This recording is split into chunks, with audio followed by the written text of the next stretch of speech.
Welcome to a series of podcasts discussing series of films. I'm Matt. I'm Dave. In a world inundated with prequels, sequels, spin-offs, and reboots, we ask the question, Do we need one more?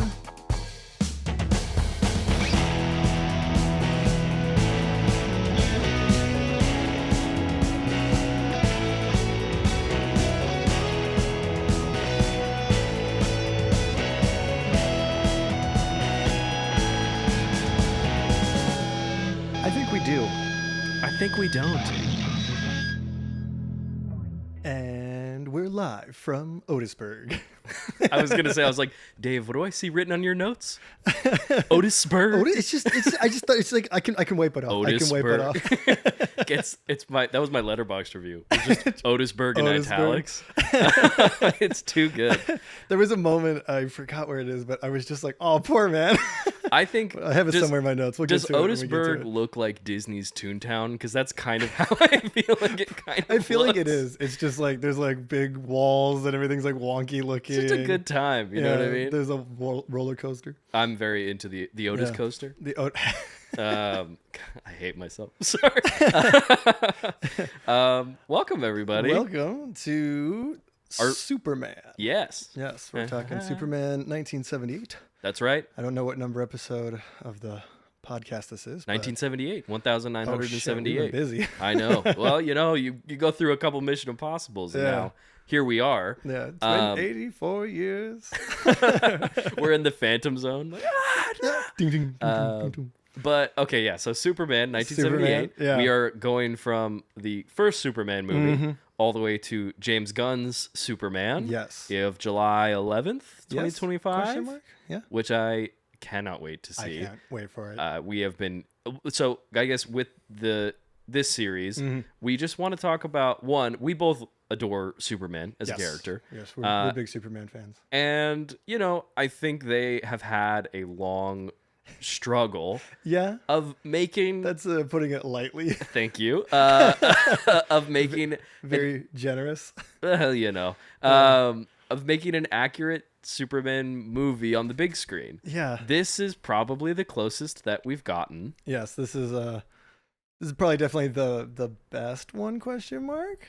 Yes. Yeah, I think that's like pretty like universally agreed that this is the best one. one. Unless you're like Hardcore. really angry on Twitter a lot. Yeah, unless you're like, no, the Snyder cut still needs to be released, and we're like, no. buddy, you have it now. Did I just like You can slow call down. like a signal for everybody to come yell at I us? know. I'm sure the I Man of love it. Steel episode will light a fire. Look, we've been talking about how to get engagement on the platform, so I think this is the way to do it by Talking about making Zack people Snyder. angry.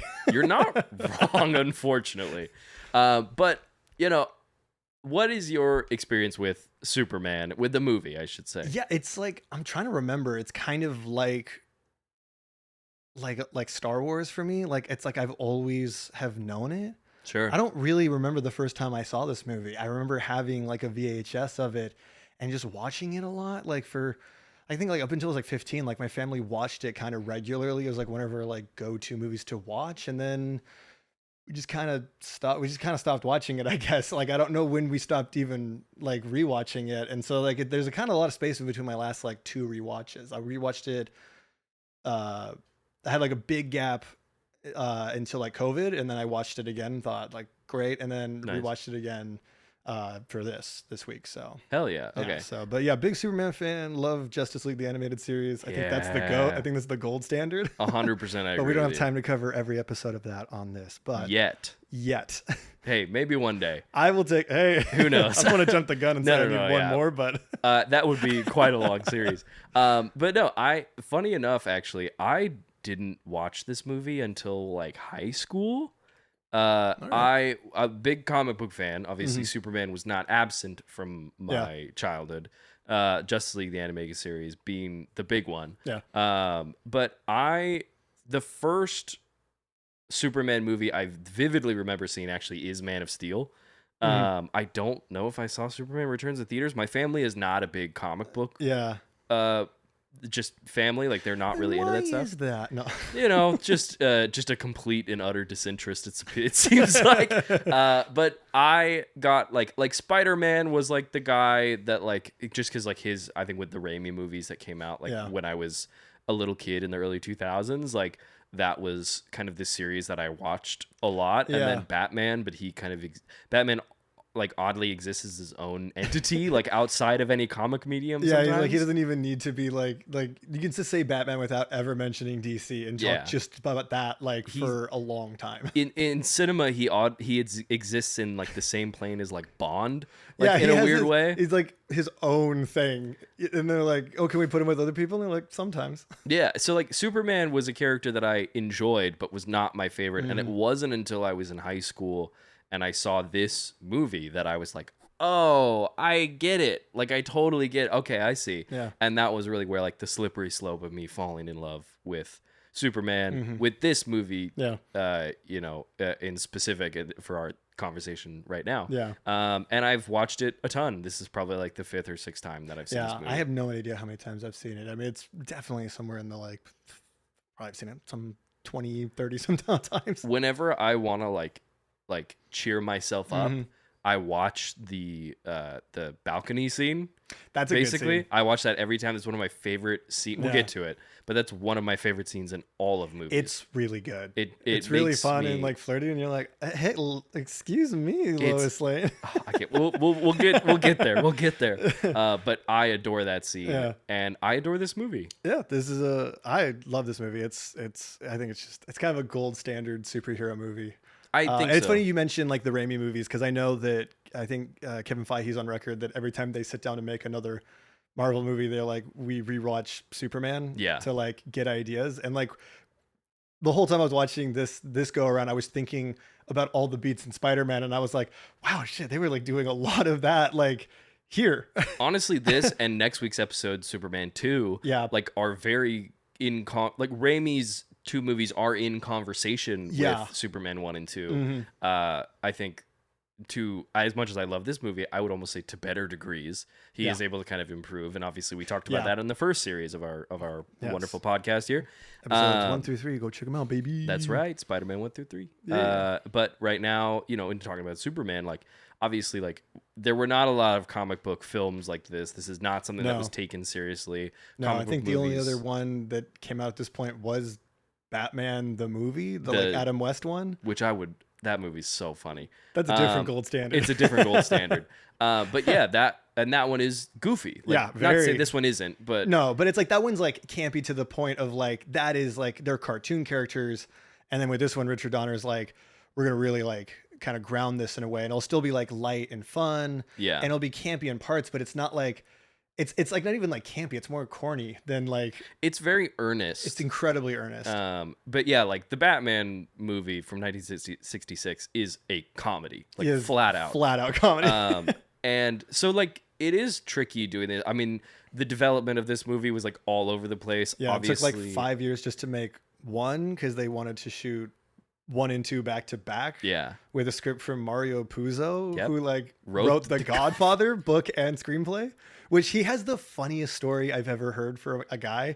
After he won the Academy Award for like Godfather 1 and I think 2, he was like, maybe I should like sit down and like actually learn the art of screenwriting. And he got a book, opened it up, on the first page it was just like, read the Godfather screenplay. That's the best. That's everything you need to know about writing a screenplay is there. And he went, okay, and closed the book and just like went back to his day job. That's insane. He went, okay, I revolutionized it. We're good. Basically, the industry just being like, don't worry, you've cracked it. And like, you did it. And he's like, I guess. That's hilarious. That is. But yeah, so he wrote the initial screenplay. It was like a 500-page monster that they were like, we'll do 2 movies. And then they brought in 2 writers from the James Bond movies to sort of rewrite it and make it like, I don't know really what they were doing just with punch those. It up, I suppose. They were like, they basically like kind of changed it and I think added some of the more iconic things that we know. I guess the Puzo version was very like over the top silly, and they basically like the first pass was to like I think make it more grounded. But then there's even like there's a 5th guy, I think Tom Markowitz or Marowitz, I forgot his name. I'll have to look it up, but he is like the one who like made it like the version we know. So there's like 5 writers total on just this one movie. We're getting into the already. We're in how superhero movies currently operate, where there's just a ton of writers. But There's just like a bunch. we do have the wonderful Richard Donner. We do. At the helm, Yes. who is able to, and also I cannot remember the name of the cinematographer, but it's the guy who shot 2001. 2001: A Space Odyssey. Yeah, it's George Unsworth, and this is like his final movie. Yeah, He right. passed away, and so yeah, like he shot most of 2 before all that juicy goss happened, which Yeah. we'll get to. Yeah, we'll maybe get this there. episode, maybe next week, we'll see. But Yeah, so he did it. He shot 2001. He also did Cabaret, which I've never seen, but every time I see images, I'm like, that movie looks incredible. yeah, it's like there is a like grand mythic. I mean, the movie opens with like, curtains drawing. Yeah, which I Like- don't ever remember. I always being forget the that it case. happens. Yeah. Yeah. Well, also because like the voice of the kid being like, in 1938 there was a comic called Superman. Like it's like little like Like we're gonna break the fourth wall a little bit before we jump into this. yeah. Well, it's like very like we're almost like slowly like telling prepping the audience because it's Yeah. like curtains draw back and we're like, don't worry, you are still in a movie theater. And then the comic comes up and it's like, comic books, and then they zoom into it and they're like, we're in one now. And then the Williams score hits. Yeah, when the James Gunn one comes out, it's gonna be like, in 1978, a man named James Gunn was born, and he really liked Superman. It's really funny. It's gonna zoom in. It's gonna cover all the drama. He was working on Guardians when he was fired for a tweet. I was gonna say it's just for this movie. It's just them being like, in 1978 there was Superman the movie, which allowed us to call this one just Superman. Not the movie, the movie. Oh yeah, dumb movie. Hey, we're in dumb movies. We're in the movies, yeah. But do you want to give maybe a little like general synopsis as to Superman? We'll kind of run through a little before bit we of the kind of story, and we'll get into the unpack all this nitty-gritty. back. But so how do we want to jump into this? It was 1978. The movie starts, like you said, with the opening. We got the curtains. We got the kid voiceover. We open with the trial of General Zod and his 2 lackeys. Yes. Ursa and Non. None. Yeah. Non bread. Yes. Non bread. Yes. I think so. It's hummus and non. Oh no. But they're on trial. They are for what is their crime again? For Being bad. being bad? I think. Yeah. They're bad guys. For being like mustache twirling. Yeah, they're just like It's like a crime, like loitering. They're scowling as they're in between 2 hula hoops. He's like, my only crime is for wanting to rule. Basically, yeah. He's like, Yeah. I just want to do evil. What's wrong with that? And he's like, you guys are all cowards. Yeah. But so yeah, he's on trial. Everyone says guilty. Then the choice falls to our guy Jor-El, Yeah. Mr. Marlon Brando. That's right. Who got the biggest paycheck ever. Yep, and definitely learned his lines. Definitely learned his lines. We'll get to it. We'll get to it. Who also declares them guilty, banishes them to the Phantom Zone. Yep, Which is a fun little mirror that's dimension true. kind And of then thing. becomes a story for another time. Yes. 2 years from now. Which will never come up for the rest of this first movie, but Yep. It's just a setup. it's just a setup. Kind of crazy to see that in a movie in the 1970s, like for the first I real know. superhero Real movie. Hail Mary going for that. Like, Right? we're doing the back-to-back, and like, we're just set this all It's up. kind of cool to watch. It is. Like as a comic fan to be like, wow, we're already like they're really calling their shot with this, but it is also like I guess you could argue that it sets up Jor-El as like the guy on the side of the law or whatever. Yeah. Like you're kind of establishing his relationship. Yeah, in well, it's like this guy society. is like an authority figure, but it's also funny because the next moment of the movie is him being like, by the way, the planet's going to blow up. And they're like, Fuck you. yeah. They're like, you're a madman. Climate change isn't real. Well, it's also like I'm like, is Jor-El a lawyer? He's typically a scientist. Yeah. But they're just like he's like running the Yeah. council, and then he's he's like judge, jury, and executioner. yeah, he's like, by the way, my readings have said this, and they're like, well, The planet's just shifting its orbit. And he's like, yeah, I said that into the sun. yeah. And they're like, well, it's okay, bureaucracy, and then they walk away. Yeah. So he does that. He's aware that the planet's got a very limited amount of time. Yep, And about 3 so- minutes of screen time. About 3 minutes of screen time. 2 of which is people flailing and dying. That's true. That's true. This is all building up to him essentially sending his son That's right. to Earth. Yes, his little baby I'll, boy Kal-El. A la Jesus, Moses. Okay, wait. How much do we want to do this? Well, I'm sure we'll really get into it, Man of Steel. But I do want to say, yeah, Superman is Moses. He's Moses, and he's also Jesus Christ. He's like the filmmakers are basically like on record that like that's what they were like. Well, because his origin is Moses. Yes, because the origin of Moses. Because the Jerry Siegel and Joe Shuster both very much were Jewish. Both Jewish. Their story very much intertwined with World War II and all of that. Not super relevant today at all. But let's cork that real quick. Nice. But yeah, so like their whole thing, this like very much was a response to the sort of German Übermann, which is literally like German for like Superman. But yeah, no, Superman is straight up the Moses story. And then everyone who was working on this movie were very aware of like the Christ metaphor of like Jor-El is God. He sends his only son. He banishes Satan to the Phantom Zone. Yes, also in the Bible. In the Bible. Yeah. It's in fucking, oh my god, I can't even think of a chapter. My favorite psalm, Get. Yes, yeah. Of course. It's Zod, Uhura, and Zechariah in the Bible. Yes. But yeah, he sends his only son to save humanity, which is essentially most of the movie, right? Yeah, at that point the movie is kind of just like establishing Superman as a character. Yeah, I think this movie I love this movie. Mm-hmm. I have two kind of things with it that are like, I guess, points of criticism. One, I think it's a bit long.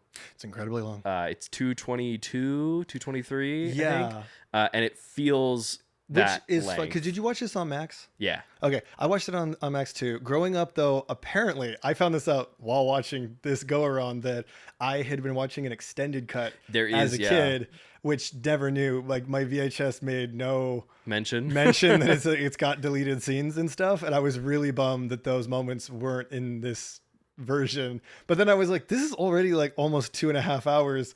How much movie was I watching as a kid? Like, I really just sat and just like and watched whatever you stuck in front of me.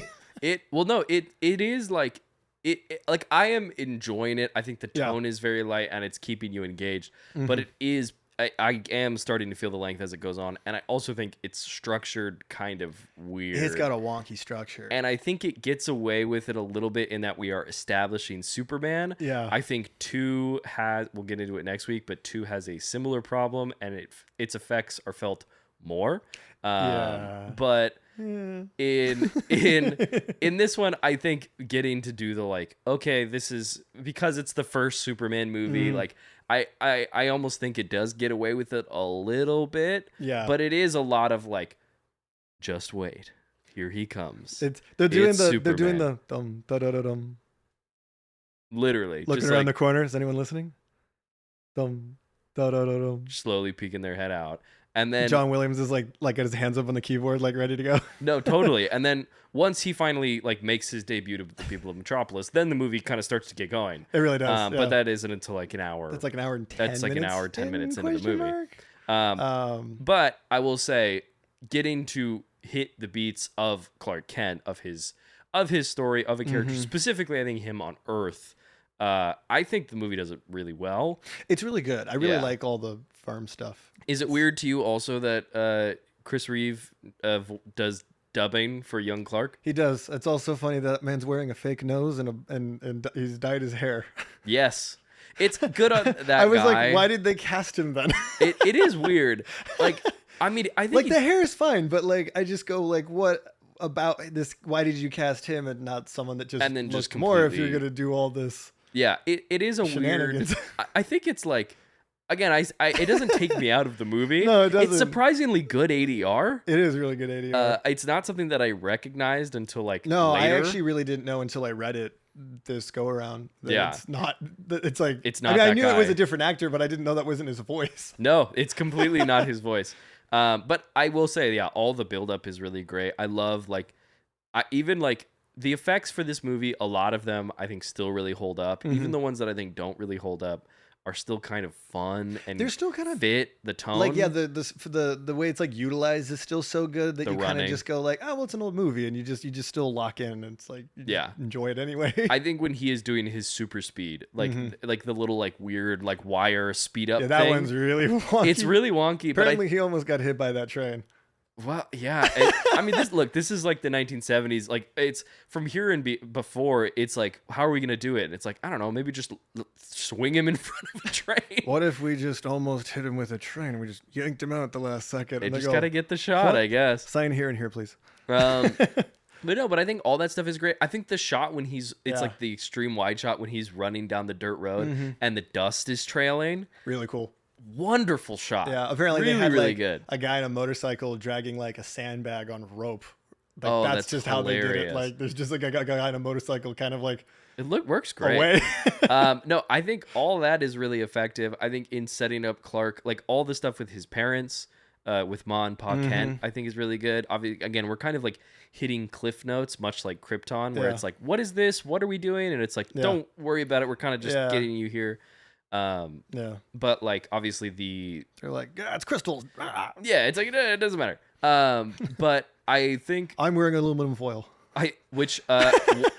the aluminum foil suits fun because they're the material that they use to make lightsabers in A New Hope. Yes, so But cool. they do look really silly. Did you remember them always wearing tin foil like Oh, yeah. growing up? Okay, because I always remember them being like really reflective and like it being a really white suit, but I don't know if I remember it looking quite so leftovers. Just you know? straight up tin foil. Just straight up like yeah, I'm a Chipotle chicken- burrito. Chipotle, yeah. Yeah. Some leftover Chipotle. No, I think when Krypton is being destroyed, I think with like Yeah. we have that like really fun lighting of It's like a the red reheating light metaphor. and stuff. No. There you go. No, but I think in that I think the light up works, but yeah, in a lot of the other ones it just looks like tinfoil. But I think all the stuff with Ma and Pa Kent, specifically Pa Kent, that Yeah. Ma unfortunately Martha really does get a lot not of really screen get a time lot in of this, screen no. time. But The Pa Kent stuff is really good. It's like, also really simple. It's just like It very is. clear and effective. it is, and it's a really good like setup for the ending, like Yeah. of everything. Like just I think I wrote it down, but that like what was it? He was, or because he's doing the I want to play football, Dad. Let me be the best football player ever. And he's like, nah, you were made to do some other stuff. What is the line? I have it here. John Williams is a beast. True. Yeah, he just says, I don't know what you're here for, but it's not to score touchdowns. Yeah, that Like his last line. Well, because again, he has that thing. He says, "Am I showing off? Is a bird showing off when it flies?" Mm-hmm. And he says, "No, you're not. Like that's not the case. Like that stuff. It's like it perfectly explains. Like, yeah, this is who Superman is. Yeah. Yes, he can do all these things, but that doesn't mean that he's like. Yeah. It's about doing something worthwhile of Yeah. those abilities. Would you say that like with great power maybe comes great responsibility? Now that you say it, I don't. Nah, probably not. Probably becomes really cool, fun action sequences. But no, I think honestly, I do think there are some pretty strong parallels between Superman and Spider-Man. Obviously, working Yeah. as a reporter, or Mhm. Spider-Man's a photographer, Do it, but yeah. working at a newspaper, and then the great power with great responsibility is kind of a subtext of Superman. Yeah. Which I find interesting. Yeah. Which I meant to look this up, but do you know, because I know in the animated series Justice League, Pa Kent does not die. No. Do you know if he's dead in the comics too? Or if It they made that up depends. for this movie? It depends. Yeah, it depends. It depends. Pre-crisis? Sometimes Pa dies, sometimes he doesn't, sometimes he dies later. It just kind of is up to the Sometimes he's just doing storyteller. a little shimmy. Yeah, sometimes he's hanging out, sometimes he's taking a nap, sometimes he's eating a Chipotle burrito. No, but I do think Sometimes he's smoking a pack of Marlboros. exactly. Oh boy. But I think I do think they managed to kind of nail the general theme, and I love the delivery from Pa when he recognizes that he's having a heart attack.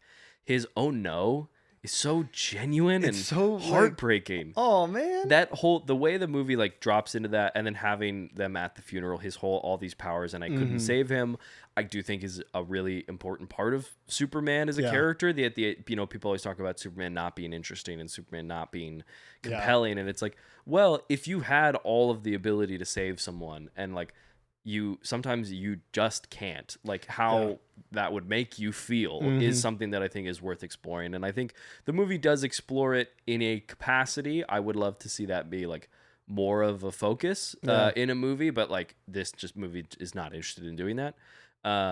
But yeah, I think all of that stuff is really strong. Like, I do think it is funny that when he leaves Smallville, that he's just like, I'm going north. There's a lot of just like, I'm doing this thing. We're not going to explain it. Okay. Yeah. She's just like, it's like, why, where, like, my assumption has always been that the crystal is communicating with him. I think so. I think that's what they're going for. What they're implying. Because also it's like when you see the console, right? It's like there's no like Kryptonian language. Like it's like the assumption is just that he can communicate with the crystals. Grab it and hold on. Yeah, exactly. Like it's like I don't know how this is working, but he grabs it and he's like Marv in Home Alone 2 when he grabs like the yeah. Honestly, probably. But it's just that for 12 years.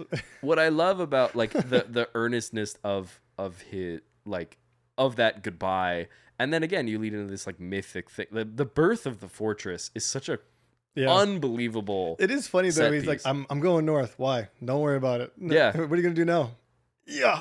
Well, it's like you're my son. My husband just died. Where are you going? He's like, don't worry. I found someone. The other guy will help you take care of some stuff. I gotta go do some cool boy shit. Yeah, he's like, listen, I gotta go be a Superman. I gotta get off this farm. I gotta see the galaxy. I need to become a starfighter. But wait, yeah, that's a different movie. I do like find it interesting because obviously, so he goes to the fortress, he sees Jor-El, and he explains, "Hey, I'm your space dad, and I want you to blah blah blah blah." He talks about being a guiding light for humanity and all this other stuff. There is a reference which I didn't pick up on until this run through. Clark was in the fortress for 12 years. Yeah, because I think he's like 18 when he gets there, and he's 30 when he goes to Metropolis for the first time. So he literally has just been vibing with the crystals in Antarctica. Very 60s kind of thing to do.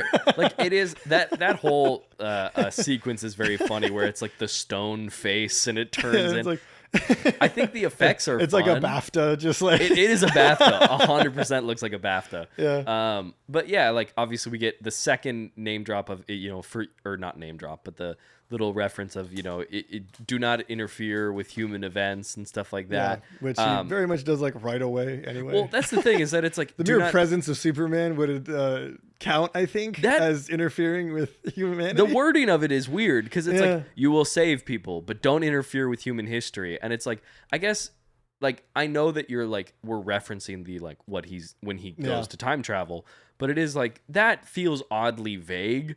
In that, like, anything can be history. Like, how, what, why. But, Marlon Brando, he's reading his cue cards. Yeah. Oh, yeah. And that's about it. Do we want to talk about that? We probably should, just for, like, 2 seconds. So, Marlon Brando being Jor-El, top build. Second build, Gene Hackman. Yes. They obviously are doing that because they want legitimacy. Yeah, they need star power because they're like, we want to like bring. Yeah, they want, like you said, legitimacy. That was the name of the game. They were like, one of the main producers. I forgot his name. It's not one of the Salkinds. It wasn't a Salkinds. It was one of the other ones. Oh no, it wasn't even a. It was Richard Donner was talking about how he was like Superman should be an unknown. Yeah, but the Salkinds wanted like Paul Newman or Robert Redford. Or Al Pacino. Or Dustin Hoffman. A serious consideration was Christopher Walken. Into that. Which I'm like, Father, Jor-El, Truth who and justice. Is Zod? The American way. Or whatever.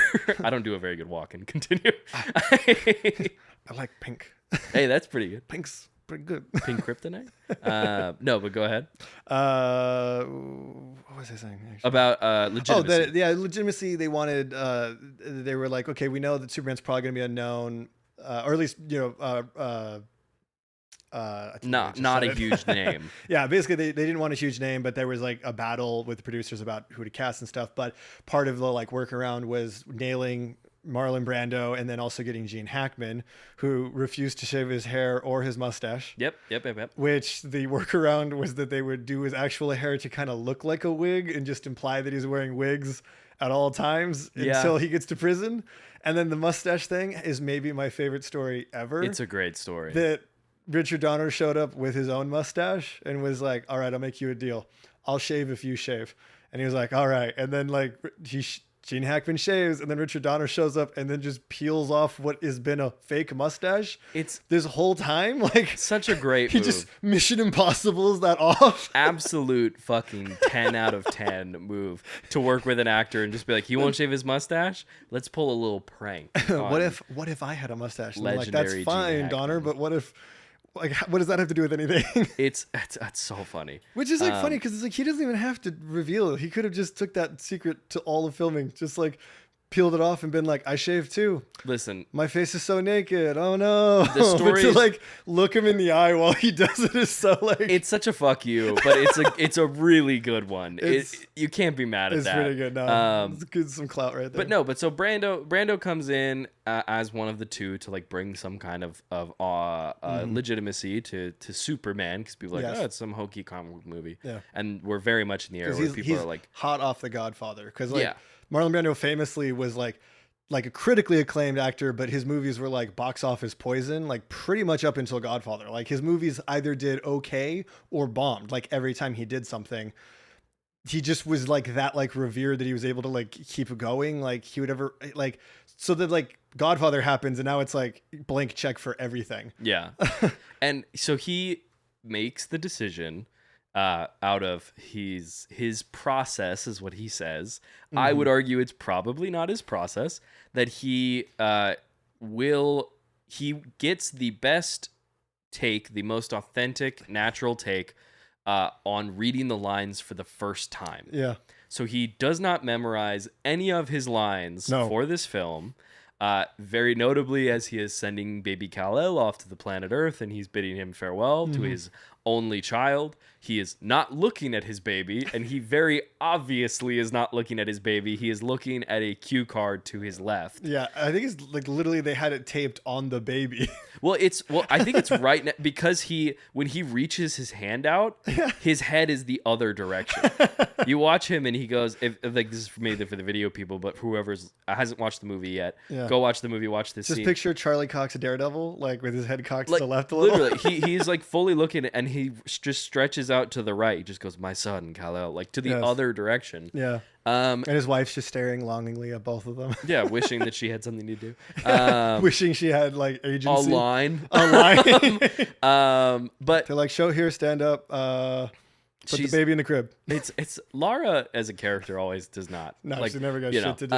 But they, yeah. She's only got shit to do in 2 because Brando wouldn't come back. Because Brando, that's a story yes. for later, though. I'm very excited to get into that. But Brando decides not to learn any of his lines. Yeah. Chris Reeve very publicly has been like, did not enjoy working with him. He clearly has didn't the give a shit. politest diss ever. Like it's the most like Superman. I don't agree with that. Yep. You're like, you have worse things to say. Do you want to curse a little, maybe? There's a great moment in this interview clip where I can't remember who the host is. I think it's David Letterman. I was gonna say it might be Letterman. It's Letterman. Says like, "Did you enjoy working with him?" And Reeve just goes, "Not really." Like with that exact cadence, and it is like, yeah, man. Like it's like if I was in the presence of Marlon Brando or a Marlon Brando type, and I was the lead in this movie or whatever, and I'm working with this like icon. Yeah. And you get there, and he hasn't learned any of his lines. He's reading off cue card. He does one take, and fucks off. Also, like he said, we'll roll on the rehearsals, because we might get lucky. Yeah. Like it's such like it's lazy. It's lazy. As two people who are actors and want to be actors lazy. And have studied and as Brando has, it's really lazy. It's pretty lazy, and it's pretty. I think he has the presence of Jor-El. Like I think he definitely can. I think the speech to Cal, like he has the right energy for it, but it is just the general technical thing of like, man, you're making like a multi-million-dollar movie. You're being paid more money than any actor in the history of the world. He's getting at this back time. end on the box office. Learn your lines, bro. Like that's like the basic thing you could do. I'm starting to beef with Brando. I know. You know, it's 70 years. Like, how long has he been dead? A long time. It's a one-sided beef. Come back, you coward! Fight us. Oh shit! Comes out. Whoa! It's me. I'm like Superman, like looking at the clouds, like when I hear the cloud comes out and it's like, "What you say, bitch?" But I do think getting off of Brando being a lazy actor at this point. Brando in his career, being Brando. when we finally get, the 12 years have passed, that first reveal when Superman where he's like flies standing there out of the fortress. Yeah. Obviously, the tagline for this movie was "You'll believe a man can fly." Yes. And in response to that, yes, I do. I do. Yeah. I think the effects are really, really good. No, wait, it's like the way this movie sort of like triggers your imagination to like, a guy can fly, a Superman. Like, what a concept. Like, all of the practical wire work is absolutely really flawless. Good. Really, really good. And apparently, like, and this is like another like famous like Superman story is that like Christopher Reeves, like in his spare time, did hang gliding. So like he basically like had the practice to do the wire work and have like that. Like, I don't think anyone's looked as good flying since. And like all the other Superman like look great, but there's something about Reeves that just looks a little better. Reeve is able to, which is kind of wild. What's interesting is and we can also probably, this is maybe us getting into part of this conversation, is how fucking good Chris Reeve is in this role. Yeah. Is the flying is kind of a language in and of itself, because obviously nobody can fly. That is not real. That is not something that can happen. And to make it believable, like the way he like leans his arm one way, or he'll turn to bank, or the way he'll move back around, like his physicality in flight, it supports the wire work. And when he leaps off the fortress and he flies and he just does that bank off camera, every time I watch it, I'm like, no, that's real. He's really doing that. Yeah, I like fully believe that that's real. Yeah. He looks so good. And the suit, I guess, this is like the first, again, like big budget comic book movie in a way. The Batman suit is meant to be kind of goofy. This one is meant to be like serious and gritty. Yeah, when you say Batman, you mean the Adam West one? Adam West one. How do you feel about the suit? I mean, it's Chris Reeves, so it's kind of a classic, but it is funny that it's ostensibly just what they've been doing since like the 30s serials. Yeah. It's just spandex and some red cloth. Like, yeah. So it's like, I think it's that thing of like Chris Reeves got in such great shape that it looks amazing. He makes that suit. He kind of makes it look awesome. I think the design is great. The design is great, but it is like pretty basic. Yeah. I think. But it's also like this is the first big movie, so it's like kind of uncharted territory. So I don't really know what else it could have been in this era, I think it still is up there as one of the best ones. Yes. Just because of it is clean, and again, it's like the actor really does make the suit, and I think Reeves really like whenever he's just standing around, like he is one of those, like I've seen like people on like Instagram or Twitter or whatever. They've posted, those promotional pictures of Superman. And it's like, I don't know if you guys knew this, but Superman was real. Like everyone's like, he just looks like that is exactly what Superman looks like. And to see his, like the way that he's able to breathe such life into the character, I think is so great. What I love, like his Clark Kent, obviously we talk about a lot, and like his bumbling, and as we kind of move into his first appearance as Clark Kent, right? His physicality, his like bumbling geek thing works, but his Superman, what I love about it is how understated it is. It is, yeah. It's very internal. It's very calm and gentle. Like you could so easily plain Superman do the like, hands on the hips, like I'm Superman. I'm like, a big guy. Yeah, you can do the like super big arms and a big voice. You can lean into the super aspect of it, right? Yeah, like kind of like the Adam West, the like the oh my God, we have to do the thing, like the sort of not over the topness, I guess, but the like Shakespeare, the Shakespearean aspect of it all. But where were we? So he's made it to the Daily Planet. Made it to the Daily Planet, yeah. And we meet Lois Lane. Margot Kidder. Margot Kidder. I almost said Margaret. I'm like, that's not it. No, you're good. Just as good as Reeve is. Just as good. As so good. Lois. Yeah. I think you're probably aware of this too. Obviously, many people were in the running for the role. Carrie Fisher was in talk to be Lois Lane in some capacity. Carrie Fisher would have been a perfect Lois. Yeah. She is like 20 at the time this movie comes out. So she is probably, she's too young.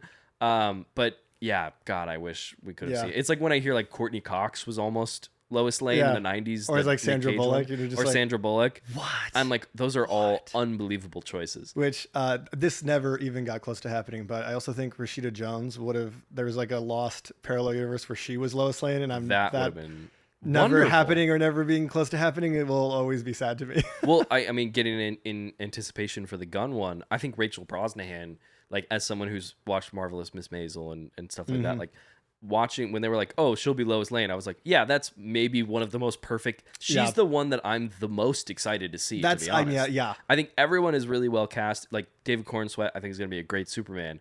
But when I heard Brosnahan was like in talks, I was like, oh shit, I was like, she's pop gonna some champagne. It's gonna be good. Yeah, I was we'll like, be eating good this summer. That's right, because like, yeah, and Kidder, like again, kind of defines this character. Yeah. In a new way. Obviously, she's like kind of not the first one to play it because obviously there's the serials and stuff like that. Serials which had like 3 or 4 movies of Yeah. their own, but it was very different time for movies then. No, yeah, totally. And like I think I don't know how you feel about this. This isn't her performance.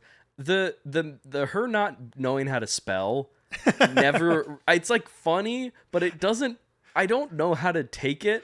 You know what I mean? That I'm just like, what is the joke here? Like I get it's ironic. I think the idea is that like she's so busy and she's too busy thinking about everything, she can't bother with like grammar necessarily. But it's like, suppose. but it's like I don't even know if that makes sense because she's like a journalist. That's the thing. I get that I can hear the guy smoking the cigar being like, "That's the irony is that she can't spell." Yeah, I think maybe it's like think of like she's moving so fast she just has to like that's when she takes her little breaks. I guess she's double checking. Yeah, it's like she's like a break from like the I'm go wait go like I think it's something like that maybe, but I don't know.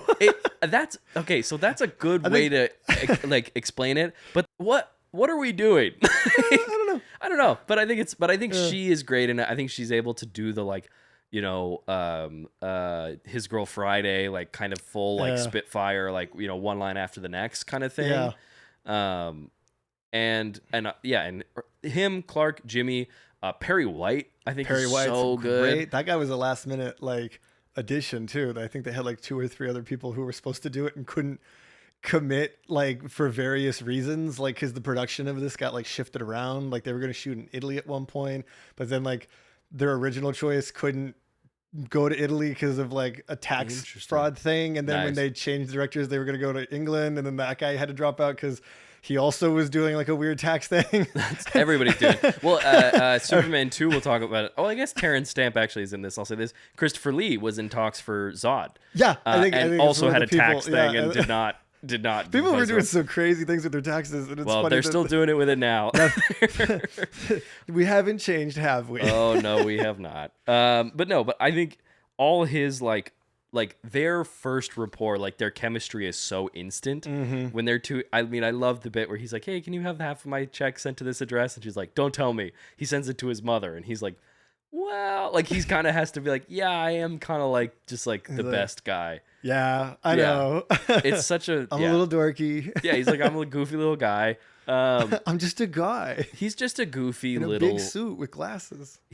Would we put Clark Kent and the guy in the big coat? He's giving little guy in a big coat. He doesn't energy. have the like, hey, he doesn't have that vibe. He's not Joe Cool, but he's not Joe Cool. It's like there's like Joe Cool and there's Ben Grimm, and that's kind of my spectrum for this. And Clark is a little too bumbly for it, but yeah, I'll let him slip in there. He's got like a guest star on the list, maybe. He's the one that opens the door to the apartment, and everyone claps. The audience goes, yeah, yeah, exactly. He's like, oh, sorry, I didn't mean to come in here. I didn't realize I wasn't on this list, and then he leaves. I also think it's funny. So Clark Kent feels, because like the Metropolis, Daily Planet, it's basically just 1970s New York. Yeah. Which is not a criticism or anything, but I think it's interesting that Clark kind of dresses like a guy from the 50s and 60s because the movie doesn't make this statement, but he has been in the fortress for the last 12 years. Yeah, he's a little behind. So he's a little behind on the times. And so this character of Clark Kent is kind of already outdated, because obviously when he makes his transformation, they do the phone booth gag. Yeah. Where they're like, phone booths, those are old fashioned. Yeah. Like He in the comes 70s. out and it's just like a stand, and he's like, not that one. So it's like there is like a little bit of like, oh, this is kind of an old timey kind of thing. Yeah. So I think it is funny that his Clark Kent is like a 1950s I wonder if they're gonna type. find a way to reference that exact gag now, because now there's no phone booths. I have no idea like how they I'm do like that. I feel like if anyone can find like a modern version of it, like it's James Gunn, but like He like crashes through like a museum of modern art, which is like a phone booth. he goes in, it's a museum display of a phone booth. It's like it's like an electronics store or something. I don't know. I do think It's a hobby store with like a prop telephone booth, and he just goes into it really quick. in this DCU, Radio Shack still exists. He just goes in there. Yeah. I do think the revolving door is a great reveal. Yeah, it's pretty great. But I will say actually before that, His little like excuse me. yes, Boom. boom, rockets away. I will say I love the scene with the mugging is funny before we get to the full just Superman the reveal. way the gun comes out is like, hey, come here. Well, it's that interesting thing of Come like here. this scene is like they're getting mugged, like they're getting held at gunpoint. This is a very like obviously serious thing, but to do it as like kind of a campy, Yeah, it's like a Three Stooges kind of like womp womp. it really lets you know like, get in here, Bugs Bunny. by the way, this isn't serious. Like they're like, by the way, like don't be too concerned. Yeah. I love the bullet catch. Bullet catch is great. I also love that Lois is like, oh no, I dropped it. What you gonna do, bitch? Yeah, she like she's so great. She's just like, I don't care if you got a gun. I'll fight you. Like I'll kick you in the flashes a face. fist. Like she's like, what are you gonna do? What are you gonna do? What are you gonna do? I have a human shield. No, it's so. Clark's like, what? And also Clark trying to like talk down the mugger. Yeah. To be like, you don't need to do this. Violence doesn't solve the problem. And the guy being like, yeah, you know, you're right. You're right. Fuck you. Like he's like, give me your wallet. And he's like, oh. But yeah, the whole catch when he like opens the palm, the little look up to Lois, like all that little like playful Like, tee-hee. stuff is very, very fun. She's like, if only she knew. And with here we get our introduction to Otis specifically, but it's Otis and Lex and Miss Tessmacher. Yes. I do love the theme for Otis. The little wah, wah, wah, wah, wah, wah, wah, wah, wah. It's such like a perfect little like tonal It just thing. feels like that bit in Family Guy where Stewie's following people around with a tuba. A little And bit. they're like, womp, womp, womp, womp. It's like it's such a perfect like tone for that It character. Again, oddly dark thing, like a cop gets run over by a subway. That's kind of fucked up. That's It's some pretty Dr. fucked Evil up. level shenanigans where it's just like no face button. Like, Gene Hackman there is a little Dr. Evil here. Where do you Incredibly. stand on Hackman? We've gone through Brando and Reeve Yeah. and Kidder. Where do you stand on Hackman as Lex Luthor? it's funny because like he's like the first big screen iteration of Lex Luthor. Yeah. But at this point, even in the comics, Lex hasn't really been fleshed out yet. He really is just, I'm a bad dude who does bad things.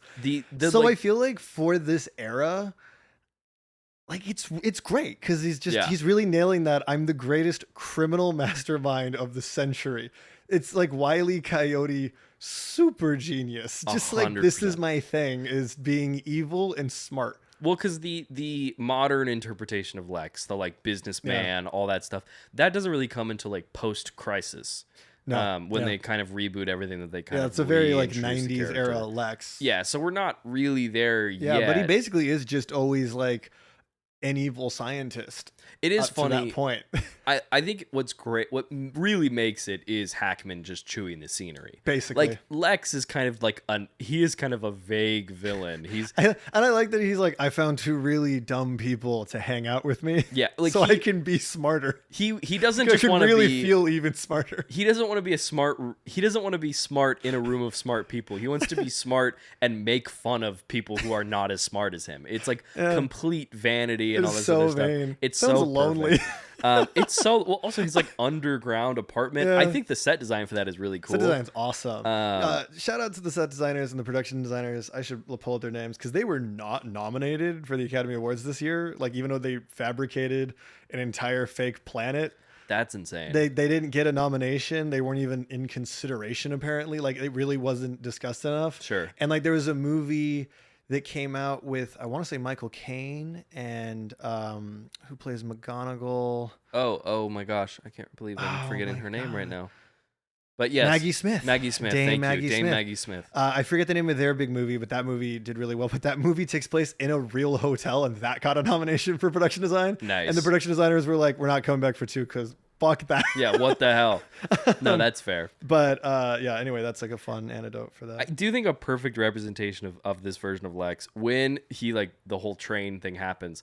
Miss Tessmacher, they're looking at it on the video screen. She says sick, and Lex just nods. He's like, He's like, yeah, I know. Like Yeah. he's fully He's like, into it the had to idea. be done though. It is funny that his whole plan is just to like be a landlord. That's like his whole. He's like premium real estate. That's Say right. it with me, guys. Premium real estate. How do you know he's evil? He wants to be a landlord. That's why. That's the American dream right there.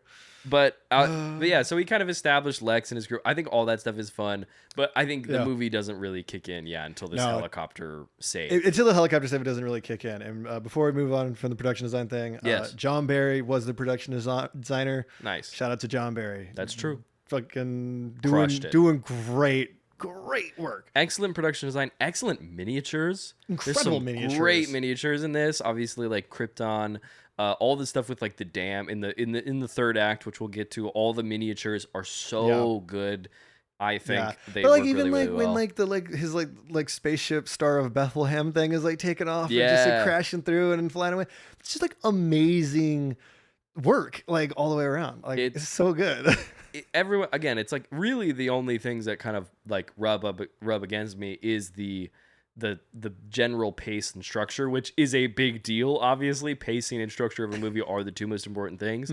But it is that thing where it's like everyone is all the other dials are at 10. Like the performances are so great. Yeah. The score is remarkable. Like all like the direction, the camera work, the lighting, everyone stuff is so good that you can't help but like kind of like just enjoy it. The movie itself. You is just able enjoy to, it, and I think that's part of why this like one holds up still, even though like the VFX are fairly outdated in some parts. It's like it's everything else is so like just like precision filmmaking that it's just like it just still works. I also think where like you referenced like Kevin Feige and the Marvel team, they talk about watching this every time they go to start a movie, a new movie. Yeah. I think that speaks a lot to how Marvel, especially in the beginning, was kind of making their films, because this movie in particular is such a perfect example of adapting a character from the comics to the big screen in making them as authentic. They're like, do the character. Yeah. Like is kind of the thing. There are things around here that are different or changed that they kind of adjust. His powers obviously are kind of whatever we want them to be. Yeah. But in terms of obviously the actor, in terms of the dialogue, in terms of the characterization of Clark and Superman, like they're not hiding anything.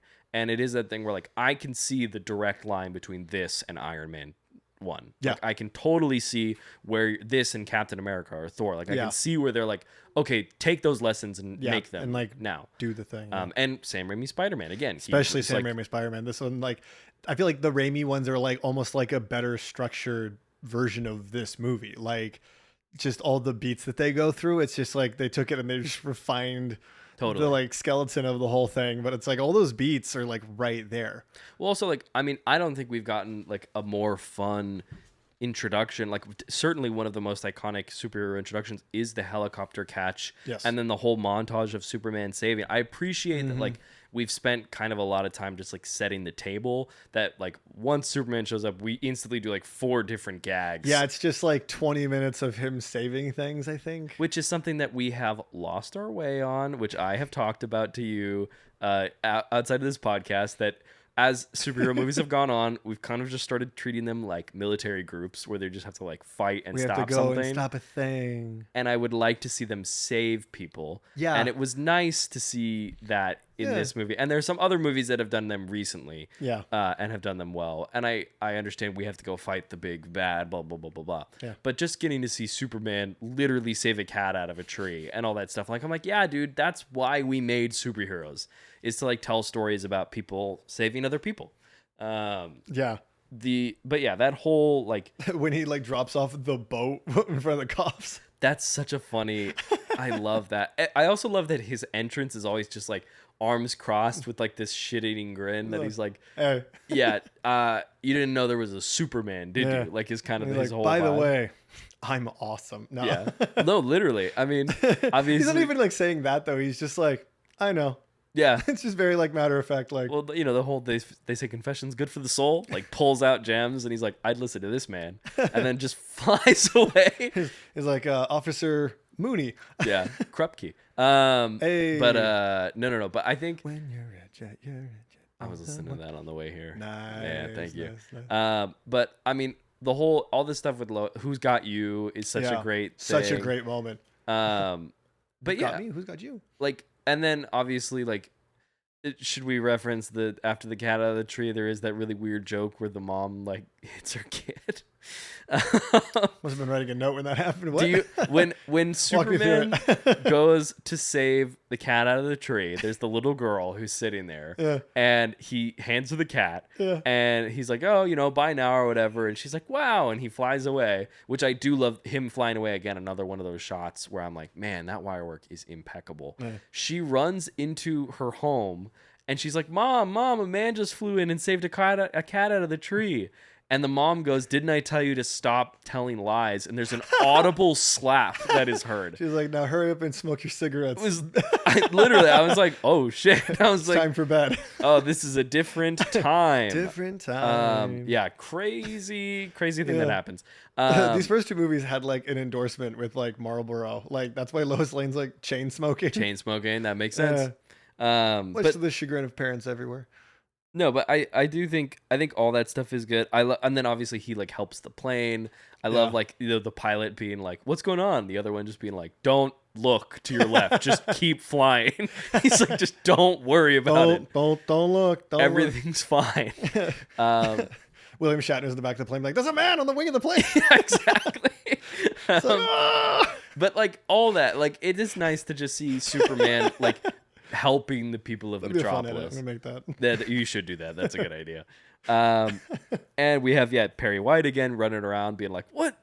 Who the fuck was this guy?" Like everyone freaking out. What was he? Like, I want to know his name. I want to know what he's about. Yeah, what does he say? Like, what's his favorite band or something? He says something, and Clark like lifts his pen like he's like gonna answer him. He's like, I know the answer. Yeah, he's like, well, I'm actually the guy. Well, there's that great moment where he's like, well, Mr. White, maybe he doesn't want to disclose that kind of information. And Perry is like, what are you talking about? How do you know that? He's like, you're a journalist. Go journal. Yeah, he's like, shut up. Do some reporting. No, it's so good. And then we get into the balcony scene, which is this wonderful, iconic. I think that was like the screen test was this scene essentially. Awesome. It's perfect. It's kind of a perfect scene. I don't know if it's a perfect scene. There's a couple of moments where I'm like, that's a little inappropriate. Pink. Yeah. But also just that like Superman's like, pink. Oh, sorry, did I do that? Like, did I look at your underwear? Like, it is crazy that it is a scene of two people. She's down bad. She's like, I don't know. does. Are they pink? Like, well, I mean, obviously there's the whole, I mean, look, I've got to say, I wrote this in my notes when she says, let's start with your like regular bodily functions. Are you married? Yeah. Is the first thing that he says. And when he says, I'm not, but if I did, Miss Lane, you'd be the first to know about it. Dude's like risen up hard. Melt in my chair. I I'm know. always like, dude, if someone threw that back at me, it's a wrap. That's exactly how Abby asked me out. Like, damn. Well, hey, good honor. That she nailed it. She's like, you're the first to know. I'll be like, ugh. I was showing this. Like, hi. I was like watching this with my family, and like even my little sister was like, "Oh my god, he's so cute," and I was like, "Yeah, he is." Like funny because like famously, like Superman's kind of like, I don't want to say asexual, but just the whole like concept just doesn't really come he's a up, Boy Scout. you know. And it's like if he does, he might like, I'll kiss her on the cheek kind of guy, like, Jimmy Stewart kind of, I'll lasso the moon for you, and then I'll take you out for some dinner, sure, kind of thing. And he's over here just like, I don't know what color your underwear is. Well, this is again. Is it pink? This is the how great his like understated performance is. Again, a line that gets me is obviously she has the like, do you like pink? And he goes, I like pink very much, Lois. The way he says it, so Dude's like in. I was like, holy! It's like a scene of two people who just so desperately want to sleep with each other So badly.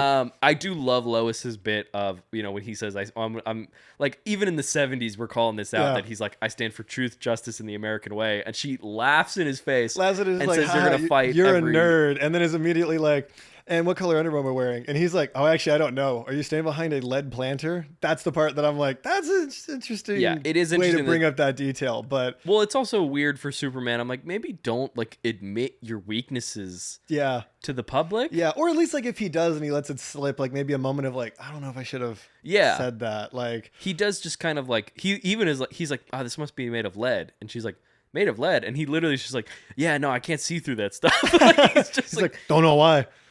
Spent 12 years workshopping this with my crystal dad. He's like, I obviously him being like, he's like, oh, I love his, like, I'm from pretty far away. Like he throws the thumb up in the air and he's like, outer space. And she's like, Kentucky. But his whole like, American way, and she says you'll fight every politician in the city is hilarious. But yeah, again, it's just these two people that like are so clearly in love with each other. Apparently her Margot Kidder's ability is to like recognize the like humor and the like the double entendre of the whole scene is like what got her the role. That's like perfect. She was the only one that like played the comedy of that scene. That's awesome. And it's like, yeah, that's Lois Lane. That's honestly awesome. That is kind of what makes the scene. Obviously, Reeve, his just general like unbelievable, like all that stuff is great. But like her bringing that energy is, I mean, it is that thing. Like Lois is such a like charging force forward of a character. Like she's so like constantly like like she's just like endless amount of like energy and drive and stuff. And I think Kidder just nails that. I love how serious when I don't remember what she says, but his response when he goes, I never lie. Like his like, which is bullshit, by the way. It is such bullshit. Superman is constantly lying. He's constantly lying, but man makes me believe him with how serious he's saying. Dude gaslit an entire generation into thinking he doesn't lie, and he's lying about who he is, where he's from. Yeah, I mean, not really where he's from, but like in that scene, he gives like 3 or 4 lies already. Well, yeah, she's like, she's like, oh, Clark said something, and he's like, who's Clark? I don't know who that is. Well, okay, actually, they're all small like white lies. To be fair, they're not like major ones, but like. I will say, going back to the lead thing, what I also think is funny about that moment is in the beginning when she's like, how old are you? And he's like, over 21 or whatever. Yeah. Like he's like giving vague answers. And then he's like, oh yeah, I can't see through lead. And it's like, that's oddly even more like that's very important information. Very weird. Yeah. But obviously, we get this wonderful bit of flirtation with them. And we get into the first flight with Clark and Lois, which I like half of this. Is it like, can you read my mind? Yes. Yeah. Specifically because it feels kind of redundant. It is. Like we've already we've seen that look in her eyes. We don't need to. The flight, I get all of that information. Yeah, like you said that. Yeah. Fun fact, that was almost sung. Yeah. It's good idea to not let it sing. Roo? Better idea to just cut it entirely. Yeah. This movie's 220. It's 220. You can trim a minute-long poem. But I do think the first flight is really wonderful. I think it's like again, it's like it reminds me of like a lot of like, it's one of those things where I could see people being like, honestly, I know I'm saying cut the poem, but I could see people being like, shouldn't we trim this down and kind of thing. It's like, well, no, you kind of want to enjoy the feeling of flight, and you want to feel like Lois flying with Superman. Yeah, because I feel like the thing of this movie is like you said, like will make you believe a man can fly. Like we kind of are hanging out in this world. Yeah, and I feel like that kind of is part of the length, but like, yeah, I mean, like at this point, it is like. They're dragging a little. There is one bit, and I might be reading too much into this, but I'm gonna say it anyway. You're probably right. No idea what you were saying. So Jor-El has that whole speech where he says you're going to be a guiding light for humanity. You're going to show them the way, that you will guide them. Yeah. And can I get a full pizza with pepperoni and anchovies? And that's right. Credit card, you got it. There is this whole you'll be a guiding force for humanity. You'll show them towards good. When I watched that scene for the first time, this is the first time I've noticed this or thought of this for myself.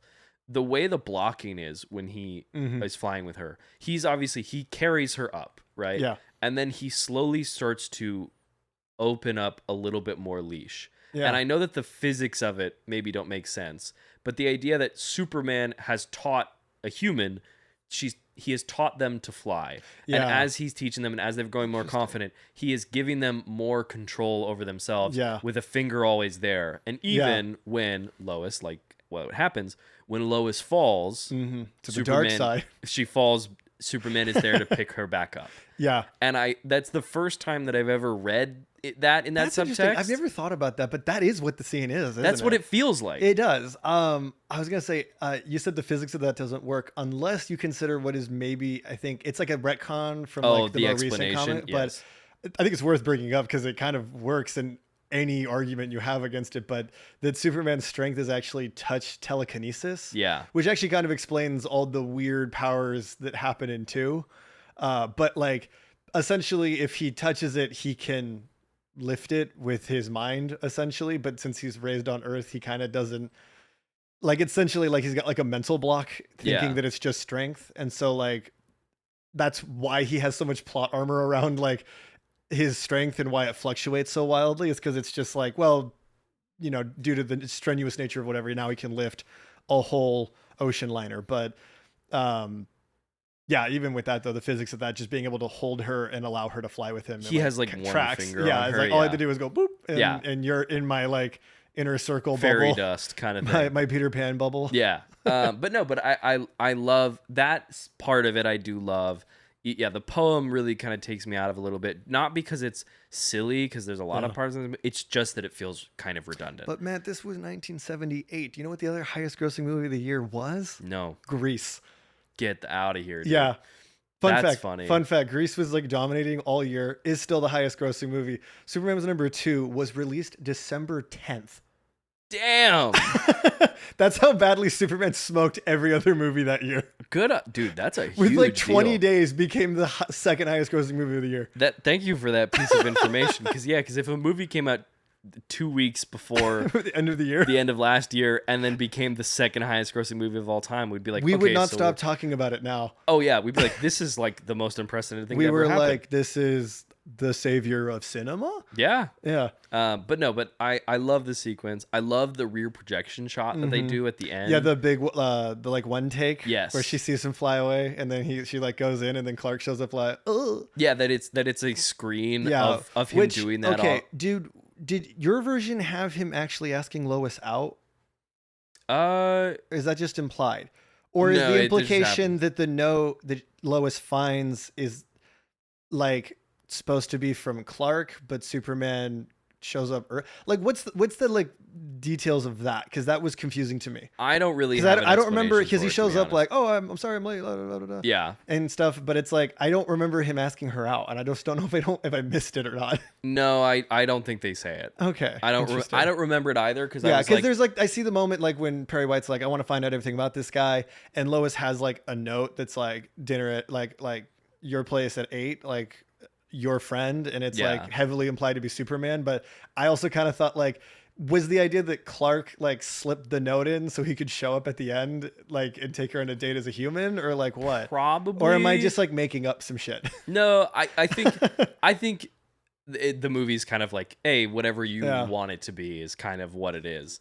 But yeah, I mean, that whole sequence, that's the peak of the movie for me personally. That's the highlight. It kind of is. That's the highlight. Not to say that everything goes down from there, but like that's the big point for me.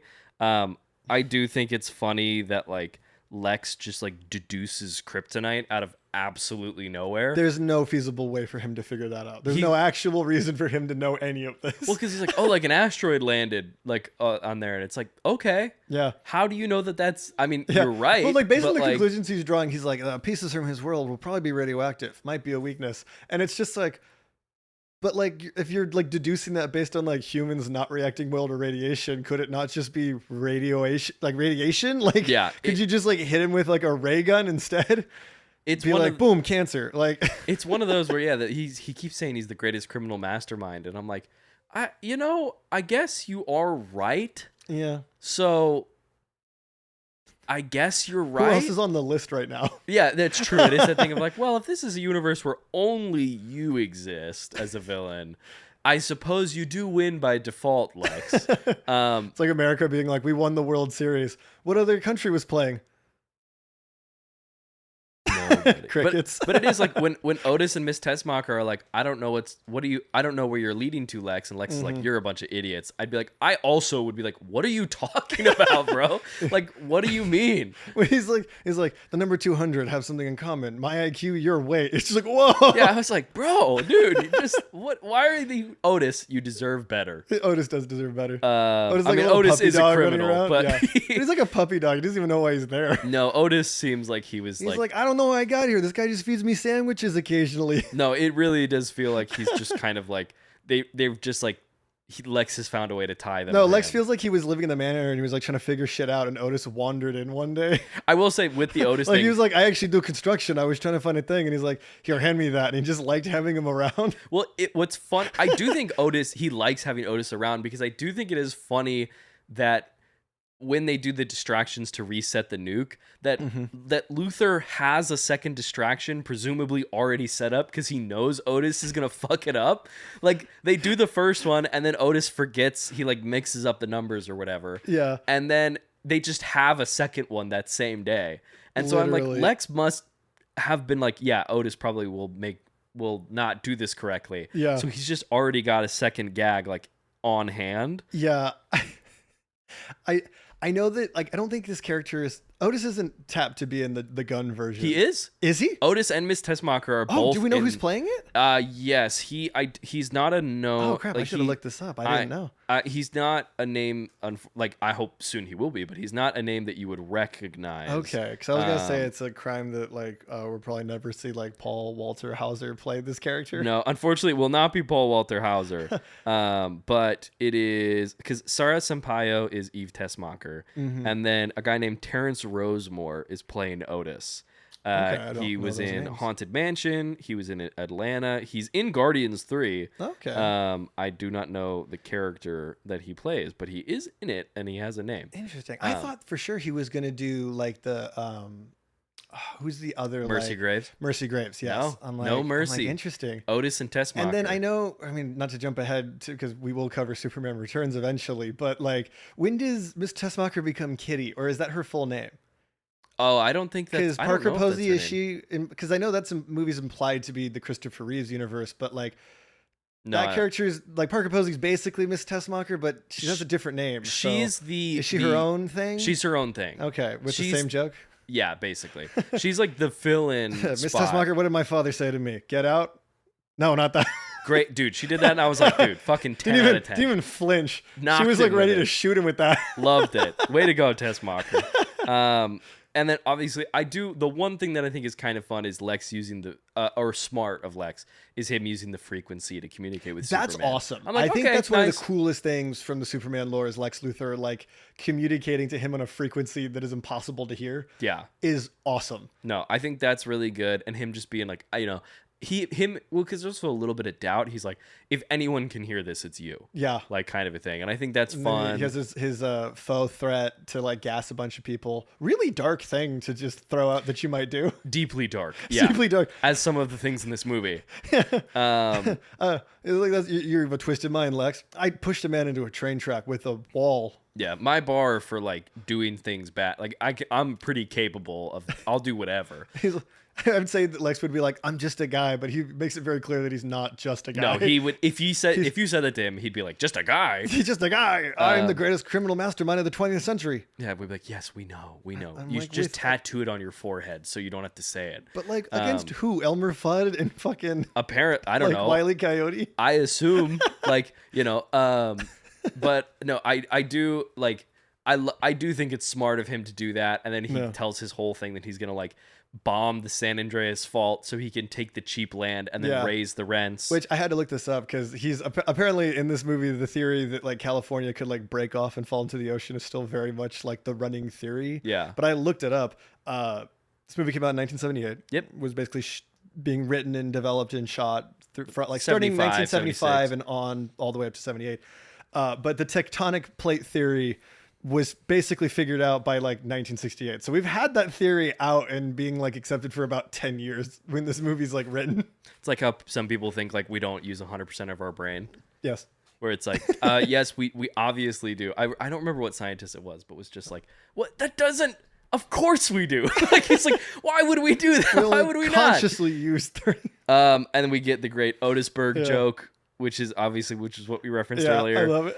It's so funny. It's Otis is like just earnest, like, what? Well, I figured, you got Tessmacher down there, and he's. I like when he's like when Superman like comes in and like pushes the wall open. And he's like, "Come on in." The door's open. Door's open. And then he's like, "Otis, take his cape," and he's like, I don't think he wants me to take his cape. Honestly, this scene is really, I think it's really fun. good. And I think it's funny that, like, I mean, this is like a classic evil villain trope for Sure. like the villain to just like tell him the whole plan.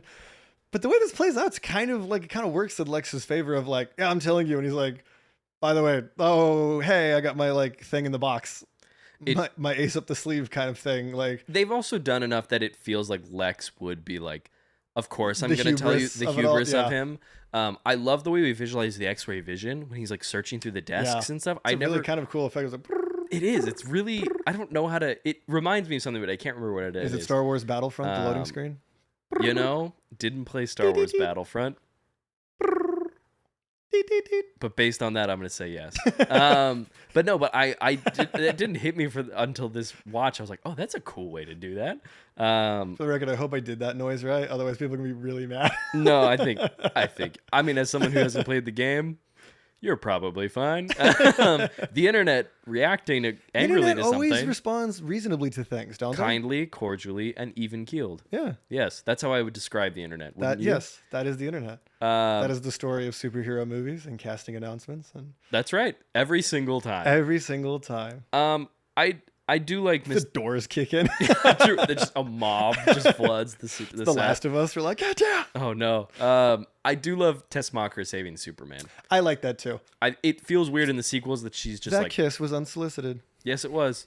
Well, even he's like, "Why did you kiss me?" And she's like, "Because I didn't think that you would let me later." And I'm like, "That's not really a good." Chin, though, I would be like, I would melt. I would drown in that pool. Well, especially again with how like Reeve is Chris such Reeves like being bigger than he's ever been. Just unbelievable. He's got that Darth Vader body. Trained by David Prowse. David Prowse. Vader himself.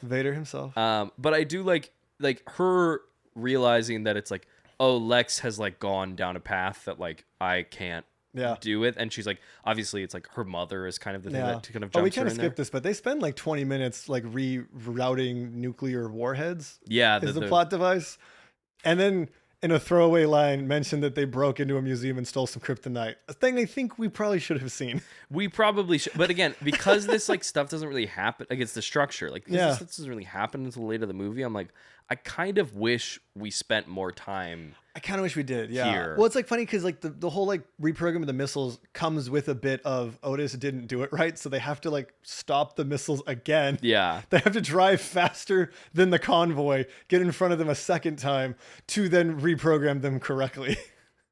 Wonderful. Perfect. Expertly done. But we will not go touch the museum. Nope. No, not at all. But I like her saving him, but obviously she does come back for 2 as like an antagonist a toxic again. Girly, isn't she? Yeah, so it's like, oh, she kind of just, She's it like, doesn't really. But he just gets me, and I'm like, Girly, he's an evil villain. But he is the greatest criminal mastermind of all time. Yeah. You gotta. It is Gene Hackman though too. I mean Hackman is again, he's chewing the scenery. He's doing a good job. R.I.P. True. Superman stopping the missiles, I think great. All this stuff I like that the third act is Superman having to save stuff. No, it's great. And I that's a thing that superhero movies, like you said, have not been doing for like a minute. It's been a hot minute. Like I think literally like after Iron Man 1, like we really didn't get to see them save people. Like, I mean, a little bit in Avengers to a degree, but like even then it's mostly like we're just punching aliens in that one, Well, especially Lex is a villain where it's that's not true. Age of Ultron, they have a whole we gotta evacuate Sokovia. Yeah, that they do, but as time goes on, it's a little different from like Superman actively stopping different things going fixing wrong, the train track, lifting cars, like Lex is stopping buses from going into the water. Exactly. Yeah. He's not like in I a could battle. go all day. he's not like in a battle suit he's not in that period, right, where his character is doing that. Had he been in a battle suit, what the hell do you think that thing would have looked like in 1978? Really bad. Do you think of it like a Darth Vader samurai kind of thing? I Because probably... did Star Wars come out this year too, or was that No, next Star year? Wars is 77. So it's already come out. It's so the year like before. that actually very much could have been the Honestly. shtick.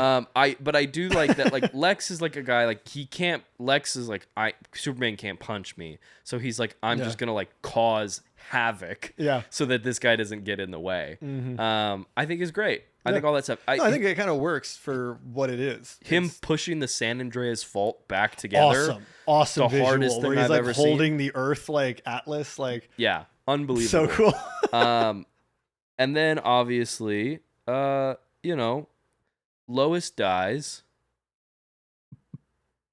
and he does something. It's okay. I'm drinking a soda halfway through that heartbeat. Yeah, Lois cracks open an ice cold brisk, and it's too much. It's too much. She goes down. It's too refreshing. But no, I think the scene. She had a McDonald's Sprite, and it just no, it's too crispy. It was too crispy. Oh no, Prince Charles. But Prince Charles. But it's going down. I do think the scene where the car, like all these soft drinks, and I couldn't stop him from dying. That's pretty good.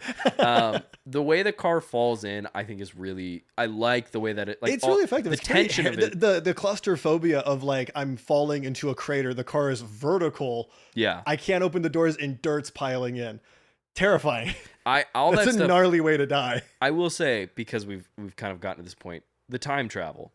Yes. How do you feel about it? So. Where do you stand? This is the interesting thing, right? Because the time travel plot device was planned for 2, but then this movie was running into massive production delays, and of course, Richard Donner and the Salkins were like really butting heads about like how long everything was taking and certain creative decisions, and basically because they were shooting both the movies simultaneously, 1 and 2, and yeah, the plot device for him turning back time was for the ending of 2 because Lois Lane finds out his identity in that one. Yeah. And that was basically so they could just get her to go back to 0 for future sequels, essentially. But then they were like, okay, we're running way over budget. Like, you need to like just go finish 1 and we'll finish 2 later. Like, you just need to go focus on that. Yeah. And so with all the rewrites, they decided to move that in. And my thing is like, it's kind of like a silly, like he shouldn't be able to do that, because if he did that, he would actually kill everyone on planet Earth. Sure, but like, sure. Scientifically speaking, but the idea of like a man who was like, I watched my father die due to like having these powers and knowing I can't do anything, and then going to the Fortress of Solitude, being told not to interfere, but because he's Superman, he can. Yeah. Almost without repercussions, is like kind of thematically awesome to me. Sure. And like Richard Donner says a lot going into making this movie that he really wanted, like, the comic books are like the new mythology. Totally. It's like American mythology, and like this is our new Hercules and like Odysseus, kind of like these are the new Greek stories kind of thing. And so the idea of like a guy who has all these warnings and every reason to believe that like people die and they stay dead, but it's like he's Superman, he can in fact bring them back, is like really cool to me. So like I'm a big fan of it, but only in this one. Sure. Not to get to 2, but I like that gets into, I guess, the Richard Donner cut a little bit, but we'll talk about that more next week. I think I really like it though. I think it kind of feels like it kind of ties the movie together in a really weird way. But how do you feel about it? I like it. I think I'm a little unclear on how he manages to save Lois.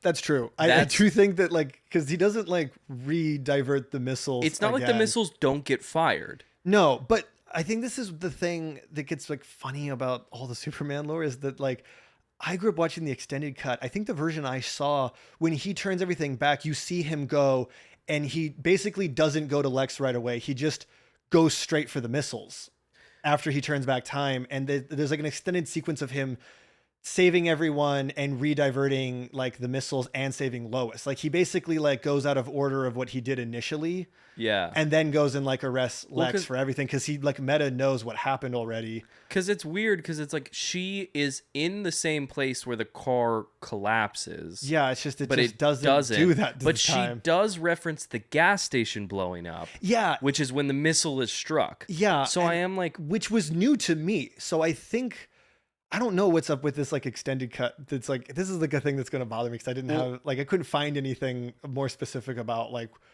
Why they cut the way they cut, you know? It is a thing of if that is in the extended cut, that feels quite important to put into the movie because it just kind of happens. Yeah, it does. It just kind of happened. I think for me, it's like the conceit of like he turned it back and was able to save her. I like the idea, but I will say the editing of it all for the version I watched that's on Max currently is wonky. It's not. It is really wonky, but. Like, so I don't have like a problem with him like initially turning back time, but I will say coming out of that, he is just like, I've turned back time and she's alive. Yeah.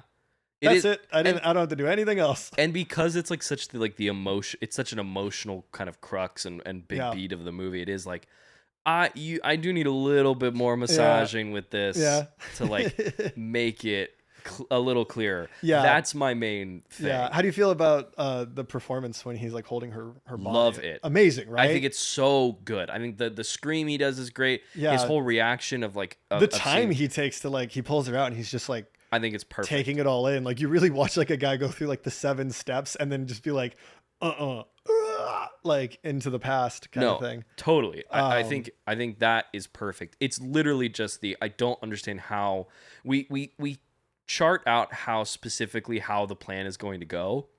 So that way when he goes back in time, and it just kind of it's just like it feels like it just kind of fixes itself. Yeah. I kind of feel like the implication is because there's that one moment where he's doing the like around the world, and then he has to spin back to restore the like to keep the earth spinning forward the correct way. I feel like it's sort of implied that when he's also doing that, he's also like fixing the things that need to be fixed. But they didn't show it, so like that is me kind of just trying to like help them out a little bit. I get it. But I agree with you. It is just like kind of funny that they don't. It doesn't ruin the movie for me, but I am always like, so what is that like if we cut back and he was like setting the car down in a different area, I would be like, oh, he must have like picked the car up before the thing broke and she fell in. I would have been like, okay, great, I understand what that is, and I understand that that's a special effects shot, what I just described, but like for her to just be like in the same spot and she's just like, oh, where were you? Yeah, like, you know, she's like, hey, what the heck's going on over there? Beep, beep. I'm doing something. But I 55 cheeseburgers, 55 eggs. I do think it's a good way. I'm into it. I'm okay with it. I think I love seeing, you know, Lex finally reveal himself to be bald as if he's removing a mask. The way he declares it, they're like, everyone's like, who is that? And he's like, it's I, Lex Luthor. You don't recognize me because I have hair. Yeah. He's the greatest like, criminal mastermind. He really does like unfurl it like he's like, now you know who I am. And I'm like as if he's doing a Scooby-Doo reveal. Literally. Like, or a Tom Cruise, if you will. True. Yes. Absolutely. He's like, I went rogue. I just think that's a funny choice to make it so proud, like prideful. Is great. And then and from there the movie basically wraps itself up. Yeah, he does a little fly into the sun and then he unbelievable way to end the movie. Pretty fantastic. The perfect way to end that movie. That's how you end a Superman movie, I think. So yeah, especially with a character like looking Superman. at you, James Gunn, like I want to. If they did that, I mean, I watched those CW shows, and I watched the whole Crisis on Infinite Earth thing that they do, and Brandon Routh gets to do one of those. Pretty fantastic. Felt so good to see. I was like, way to go! I can't wait to talk about Superman Returns and talk about Brandon Routh because he, I think, is underserved. He is incredible by that movie. It's funny how many of. This is what's interesting about the Superman like movies, right? Every time they come around, there's a lot of like funny business going on behind the scenes and a lot of like the actors at the core getting basically screwed over. And like even Christopher Reeves gets like caught up in a lot of the stuff that's going on in like 2, 3, and 4, like trying to make those. Like, I think we have had and this seems to be a running narrative with these movies. We've had consistently great Superman castings, with Mm-hmm. one exception, Dean Cain. And but other than Come that, at us, pretty boy. I think the Supermen have all been really, really Pretty much, they're strong. Really, yeah, like you said, like they've all been pretty. Regardless of the movies. Yeah. But Reeve he sets the standard. He really does. He has still, it is a testament to his performance that we are, 50 years now from this movie, and people are still like, how do they compare to Reeve? Yeah. Everything is compared. Even the guy who came before Christopher Reeves, George Reeves. Yeah. Which is, I don't know what that. No one talks enough about that coincidence. They both have the last name but are not related. I had to explain it to my little sister, because she was like, so wait, they're both Reeves? And I was like, no, George is Reeves with an S, and Chris is Reeve with no S, but they're not related, but they came right after each other. Yeah. It's such a There's weird like coincidence. a 10 or 20 year gap, I guess. Yeah. And then which is just so funny. And that George Reeve has a whole sad story that we could go into. Just look up the story of the movie Hollywoodland. That's it's sad. I don't want to talk about There's it. There's all. Hey, we don't have to. Yeah, we won't get into it. Maybe there's a Superman saga that we're covering. So if like we it's ever a story cover of hope. The Flash, we can talk about why they made that decision. But in terms of Superman the movie, if we ever cover The Flash, can we be drunk for it? Is that a? I don't think it's out of the conversation. I'm not saying we have to tell people. I'll watch along. Well, we're telling them now. No. They won't know until I'm You're doing full Beetlejuice. Listen, I'm like, listen, about the Flash. I think that Batman's pretty good. I gotta be honest. But But time, bring my mom back. I think that's the second time we've done a Beetlejuice impression on this podcast. There was an episode. It's one of the Mission Impossibles. We did one of them. I'm Tom Cruise. I'm doing a rogue. But hell yeah. But this movie again. Oh shit, it's Alec Baldwin. You're in my movie too. I think for Superman the movie, I think despite again structure issues and things that I would have loved to be seen improved in a sequel, I think the movie sets itself in such a clear direction. Yeah, I think again like the general like tone of the movie is really strong, and I think. Again, I think movies in a lot of ways are made by casting, amongst 1,000 other things. But like, a good lead can really elevate something, and I think Christopher Reeve certainly did that here, alongside Margot Kidder and Gene Hackman. Yeah. Just I think one of the classics. Like maybe flawed, has its hokey, has its maybe stuff that you can poke at, but ultimately like just hits it right on the head. Do we want to move into the I think this is an appropriate time to move newly into that. coined We Need One Score? We need one score. Where we will decide amongst the three of us. Yes. In a la Rotten Tomatoes kind of score. Kind of what we rate the movie out of 10. Sequel ability of it all. I just sent and the my general score quality to Dish to like so we can get our averages. We're going to average it amongst the three scores. Myself, the wonderful Dave Vera, and the wonderful Dish, producer Dish. And I am sending my score right now. Yes. And we don't know what his score is. Yes. I'll I'll just start because I think you've probably read mine because I did just read yours. So I'm giving this an 8 out of 10 for sequel ability, and our criteria, is based on like it's narrative runway and general effectiveness. Your review enjoyability. Like do we? I think it's the easiest way to say is do we need one more? Yeah. So we're gonna throw some numbers at this, but I'm giving this an 8 out of 10. I also gave it an 8 out of 10. Nice. Yes, we are. It's like this movie right just kind of wraps head. up so nicely in this first adventure that if you never got another one, it stands on its own. Yeah. And in a lot of ways has stand on its own for a long time, at least in my mind. I don't know how. No, because you have a very different relationship to this franchise, but like I can't even remember the first time I did it, but like I've only. I didn't say this when we were doing it. I should have mentioned this. I only watched one for the longest time. I had seen that, and then when Superman Returns came out, I'd watched that and Man of Steel, but I have not really seen the sequels until getting into this podcast. So for me, it has kind of stood on its own. But like, how do you feel about that statement? Is that like No, I think it totally me being does. biased? No, Like, I don't think all it's of you. Mamma Mia? I don't think it, no. I don't think it is at all. And I also think, the sequel. I don't have the same opinions on Superman 2 as I do Superman about 2, Mamma here we Mia go 2. again. That would have been fun. No, I think it does stand a lot on its own. Super Trooper. I think with comic books, because just inherently in their like genetic code, they are serialized. Yeah, they are serialized. It's kind of hard not to. It's easy to make the case that like, oh, we're going to do more of these because there are other stories. But I do think this movie could completely stand on its own. Yeah. But it has also the benefit of like the Zod subplot that's like sort of alluded to, which like if you never get that sequel, I guess it just sets up like how important Jor-El is to Krypton kind of thing. But like other than that, like it is like a what the hell was that about? Yeah, 100%. But like with that in mind, like it's just that is like there is like a question out there of like what was that, and like will we see that come back? So I give it an out of 10. I'm full. Little drum roll. The first We Need One score. The average. Just up, down, up, down, up, down. Dishes laughing. The average is 8. Hey! We're all in the camp. We're all 8s. Love it. Love it. I'm glad that we're all in agreement on this.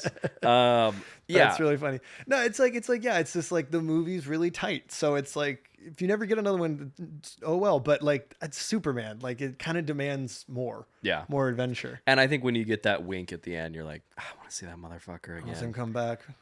So yeah, I would say I guess we're all on board. We need one more. We need one more. Good news. Yes. Next week, we're getting into that into that next week, and we'll talk more juicy goss behind the scenes of the Superman Donner saga. Richard Lester's Superman 2 as credited. Yes. And we will certainly be talking about that next week. Yes. And this will be the theatrical cut. We will touch on the Donner cut a little bit, but if you're watching along with us, watch the theatrical cut because we're going to talk more about that. That's right. Since it was the one that went to theaters. But that's right.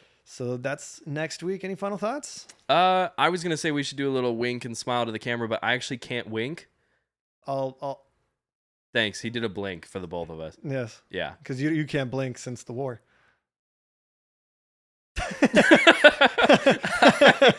He's right. No, but I can't wait. It's Superman. It's summer of Superman, baby. Summer of Superman, baby. Here we go. So we'll see you next week in Superman 2. Up and away. Thank you for listening to We Need One More.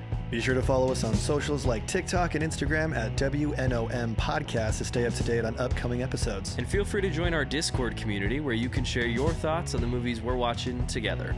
That's going to be at WNOM Podcast server with the link in the bio.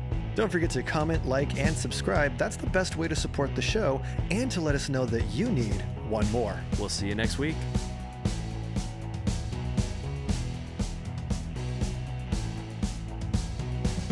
This podcast is produced by Pilot 9 and 9 Ball Creative.